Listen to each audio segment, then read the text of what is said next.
এইমাত্র অপবিশ্বাস এবার নতুন স্টাইলে পোশাক পরে শুভ নববর্ষের উপলক্ষে এবার কেক কেটে ইতিমধ্যেই খাইয়ে দিলেন। এরকম লুক ও গেটাপে কখনো দেখা যায়নি অপুকে। দুর্দান্ত লুকেই ধরা দিয়েছেন চিত্রনায়িকা অপবিশ্বাসকে।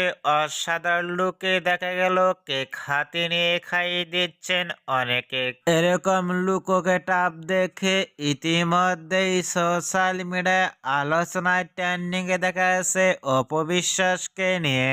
অপবিশ্বাসকে এবার নতুন স্টাইলে পোশাক পরনে লুক ও গেটাপ দেখে ভক্ত ও শুভাকাঙ্ক্ষীরাও অবাক। শুভ নববর্ষের উপলক্ষে এবার অপবিশ্বাসকে কেটে ইতিমধ্যে একটি বাচ্চা ছেলেকে খাইয়ে দিচ্ছেন অপবিশ্বাস। এরকম লুক ও গেটাপ দেখে আপনাদের কেমন লাগলো নিচে কমেন্ট বক্সে জানিয়ে দিন আপনাদের মূল্যবান মতামতটি।